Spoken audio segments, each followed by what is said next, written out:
বরফ জমে গেছে জলে। বসে বসে চলতে হচ্ছে খুব, আর বেশি জোরে কথা বললেও নিঃশ্বাস ফুলছে।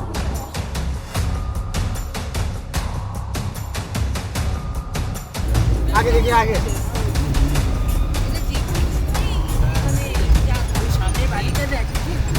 সব ব্র্যান্ড সব ব্র্যান্ড।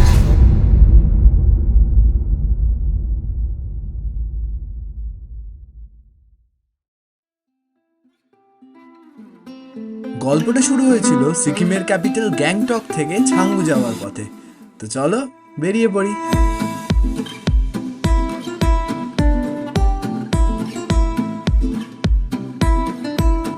আমরা গ্যাংটক থেকে বেরিয়ে আজকের ডেস্টিনেশনে পৌঁছে গেলাম, যেটা হচ্ছে নাথুলা পাস, ইন্ডিয়া আর চায়নার বর্ডার। এখন নাথুলাতে এসছি, বেশি জোরে কথা বলতে পারছি না কারণ এখানে ফিল হচ্ছে যে এখানে বড্ড অক্সিজেনের অভাব, ভীষণ জোরে হাওয়া চলছে, এতটা হেঁটেও উঠতে হবে, সমস্যা হচ্ছে। যাদের একটুখানি নিঃশ্বাসের সমস্যা আছে তাদের খুব সমস্যা হবে। অনেকটা হাইট অল্টিটিউডে আমরা উঠে এসছি অলরেডি, হাঁটার রাস্তা অনেকটাই, সামনে ফটোগ্রাফি অ্যালাউড নেই, বেশি ভিডিও করতে পারবো না। আমি আশেপাশে যতটা পারছি করছি, বসে বসে চলতে হচ্ছে খুব, আর বেশি জোরে কথা বললেও নিঃশ্বাস ফুলছে। ওই যে উপরে নাথুলা, এই নিচে যে রাস্তা চলে আসছে, অনেকটা হেঁটে নেমে গেছি। এখানে পার্কিংয়ে এবার গাড়ি খুঁজছি, কোথায় গাড়ি আছে।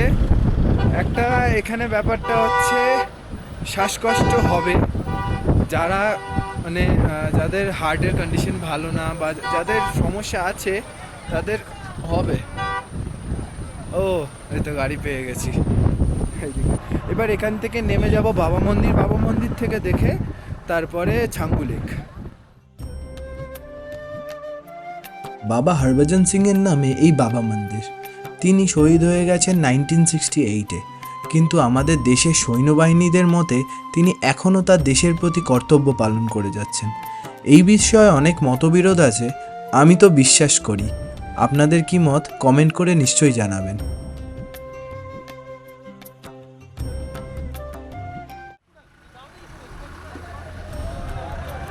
এখানে বাবা মন্দিরে এখানে দেখলাম, হিস্ট্রি শুনলাম, খুব ভালো লাগলো।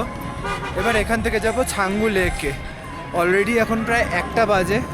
এখানে ছাঙ্গু লেকে ওটা দেখে তারপরে আমরা গ্যাংটকের ওইদিকে গিয়ে লাঞ্চ করব।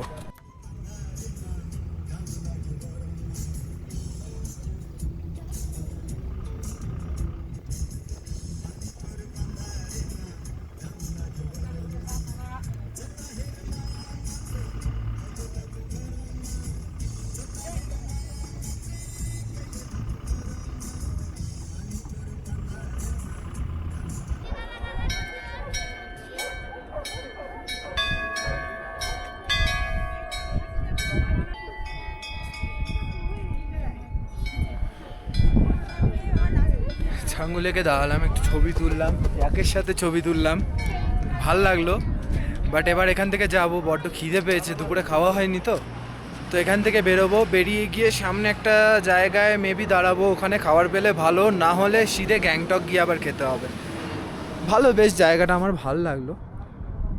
আজ থেকে 15 বছর আগে আমি এখানে এসেছিলাম, তো 15 বছর পর আসছি। বাচ্চা ছিলাম তখন যখন এসেছিলাম, আর সেইবার এসে পুরো আটকে গেছিলাম এখানে। পাহাড়ের প্রথম মোমো, আর বইটা আসবে না, দেবে না। প্রথম মোমোটা একটু ঢিলা আছে। ডিম টোস্ট ছিল, হ্যাঁ নেবো, বুঝলো। এবার এখান থেকে গ্যাংটক পৌঁছে সিধে চলে গেলাম এমজি রোডে, বা গ্যাংটকের ম্যাল রোড।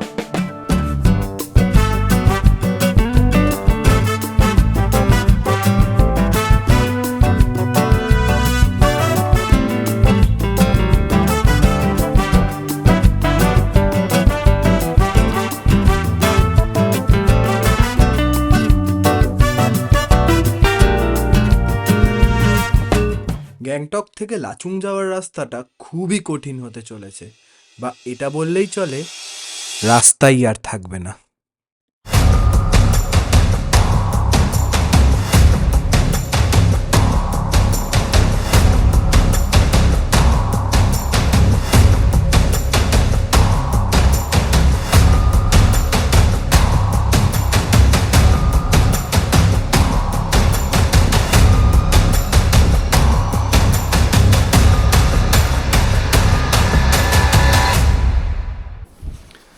একটা লং টায়ারিং ডের পর ফাইনালি লাচুংয়ে এসে পৌঁছালাম। 8 ঘন্টা জার্নি করেছি আজকে।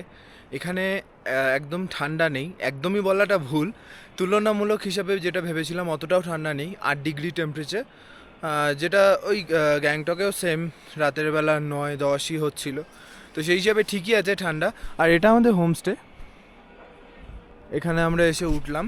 কালকে সকালবেলা এখানে তাড়াতাড়ি করে বেরোতে হবে, কারণ 0 পয়েন্ট যেতে হবে। ড্রাইভার বললো যে 6টার সময় বেরোবো।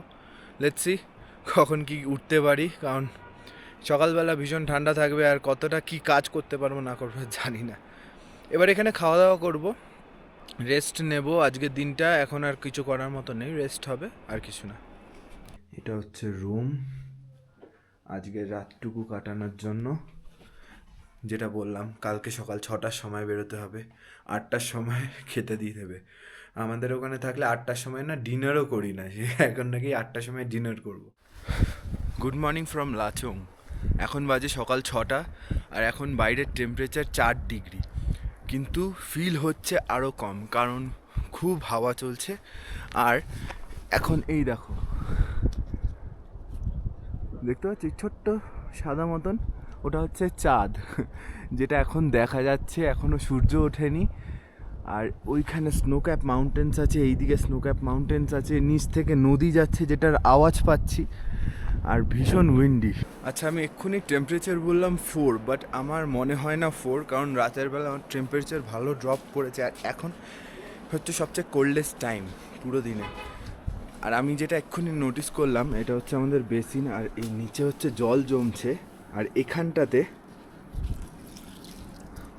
দেখো বরফ জমে গেছে জলে।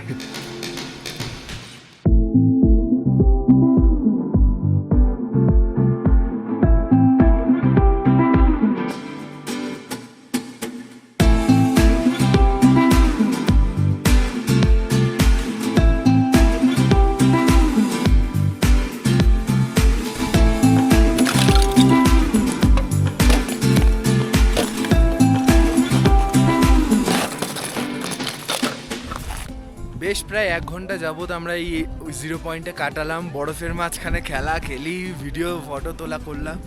বাট একটা জিনিস কি, ডেট এখন বরফ থাকার মতন, বাট বরফ বেশি নেই, আর যেটা আছে স্নো নেই, সব আইস হয়ে গেছে। তো খুব স্লিপারি, উপরের দিকে স্নো আছে, বাট যাওয়াটা খুব ডিফিকাল্ট।